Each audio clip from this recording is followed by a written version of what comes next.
మొంతా తుఫాన్ కారణంగా రైతులు పూర్తిగా నష్టపోయారు. వచ్చిన ధాన్యాన్ని అమ్ముకోవడానికి కూడా అన్నదాతలు అనేక ఇబ్బందులు పడుతున్నారు.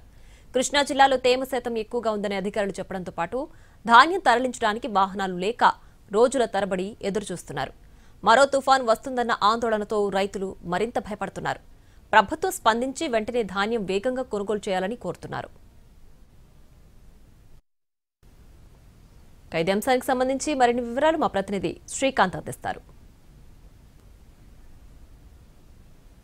కృష్ణా జిల్లాలో మొంతా తుఫాన్ తాకిడికి పూర్తి స్థాయిలో పాడైనటువంటి వరి ధాన్యాన్ని అమ్ముకోవడానికి రైతులు అన్ని రకాల ఇబ్బందులు ఎదుర్కొంటున్న పరిస్థితి కూడా ఉంది. ప్రస్తుతం మనం పామర్రు నియోజకవర్గంలో ఉన్నాము. చూడొచ్చు, పూర్తి స్థాయిలో వల్లూరుపాలెంలో ధాన్యం మొత్తాన్ని కూడా ఏదైతే మొంతా తుఫాన్ సమయంలో తడిసిపోయినటువంటి ధాన్యాన్ని మొత్తాన్ని ఆరబెట్టే ప్రయత్నం అయితే రైతులు చేస్తా ఉన్నారు. ఇక్కడే కాదు, ఈ పరిసర ప్రాంతాలన్నీ కూడా ధాన్యాన్ని రైతులు ఎండబెట్టి దీన్ని ప్రభుత్వానికి అమ్మటానికి సంబంధించి కొన్ని ఇబ్బందికరమైన పరిస్థితుల్ని ఎదుర్కొంటా ఉన్నారు. ఎందుకంటే దీన్ని మొత్తం ఈ అమ్మే ప్రయత్నం చేస్తా ఉన్నారు. అమ్మటానికి వెళ్లిన సమయంలో ఇంకా తడి పోలేదు కాబట్టి ఎండబెట్టాలని అధికారులు చెప్తా ఉన్నారు. దీంతో మళ్లీ వెనక్కి వచ్చి పూర్తి స్థాయిలో ధాన్యాన్ని ఆరబెట్టే ప్రయత్నం జిల్లా వ్యాప్తంగా అనేక చోట్ల జరుగుతూ ఉంది. మరోవైపు వీటిని గోనె సంచుల్లో వేసి పంపించాలి. అయితే ఆ గోనె సంచులు కూడా అందుబాటులో లేని పరిస్థితులు ఉన్నాయని రైతులు చెప్తున్నారు. ఇక ఈ ధాన్యాన్ని తరలించడానికి కూడా ప్రభుత్వం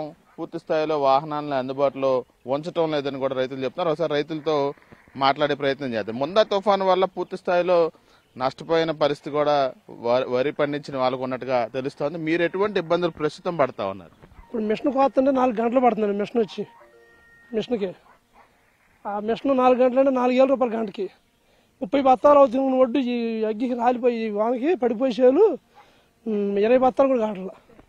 ఖర్చు వచ్చేదానికి 35,000 దాటిపోయింది. ఇప్పుడేమో 12,000 రూపాయలు 12,000 రూపాయలు కోతకి అయిపోతుంది.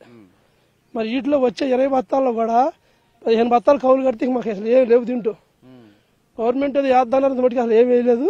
ఆ వేసినా కూడా ఎందుకు రతీరంగానే కూడా రావు మాకు. అంటే మీరు ఇది తీసుకొని మీరు అమ్మటాకి వెళ్ళినప్పుడు వాళ్ళు ఏం చెప్తా ఉన్నారు ఈ తడికి సంబంధించి? కానీ కొంచెం తేవంది ఆరబెట్టాలంటున్నారండి. ఇంకా ఆరబెట్టాలి కొద్దిగా. 17% వస్తేనే వేసుకుంటాము, లేకపోతే వేసుకోము, కటింగ్ పెడతాం మీకు అన్నారు. అంటే పాయింట్కి 20 రూపాయలు కట్ చేస్తారంట. ఎంత శాతం ఉంది ఆల్రెడీ మీరు చూపించుకోండి? ఇప్పుడు 18 అట్ట 19 అట్టుందండి. ఏమన్నా అమ్ముకున్నారా మీరు? కొంతైనా అమ్మలేదండి. ఇంకా ఇక పోసేసి అట్టగా ఉంచేసి ఇవన్నీ. మీరు చెప్పండి, ఈ ధాన్యాన్ని తరలించడానికి కొన్ని సంచులు కూడా గోనె సంచుల సమస్య కూడా ఉంది అంటారు. అంటే ఎన్ని అడిగితే ఎన్ని ఇస్తున్నారు? అసలు ఇస్తున్నారు లేదంటే కాదు, అడిగితే ఇస్తున్నారు కాదు. లారీలు రాలేదంటున్నారు, మిల్లులు తీసుకుంటలేదు అంటున్నారు, ఇంకా రావాలంటున్నారు.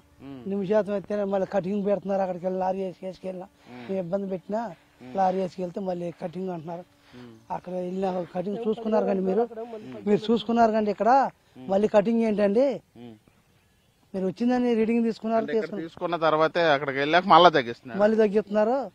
అది అంటున్నారు సంచులు ఇయ్యాలి వస్తాయి రేపు వస్తాయి అంటున్నారు.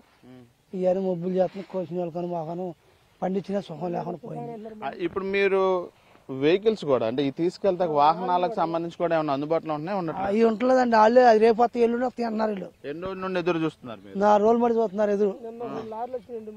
2 రోజులు మడి గోడ చేస్తే నేను 2 వచ్చినాయి. మా చేతి డబ్బులే ఖర్చు పెట్టిన పరిస్థితి ఉంది కాబట్టి ప్రభుత్వం వెంటనే వాహనాలను కానీ గోనె సంచులను కానీ అందుబాటులో ఉంచి ఈ తేమ శాతాన్ని పూర్తి స్థాయిలో ఎంత ఉంటే దానికి సంబంధించి తీసుకొని నష్టం పూర్తి స్థాయిలో రాకుండా ఆదుకోవాలనేది రైతులు కోరుతున్న పరిస్థితి మనకి జిల్లా వ్యాప్తంగా ఉంది. Camera person editor Srikanth, NTV, పామర్ నుంచి.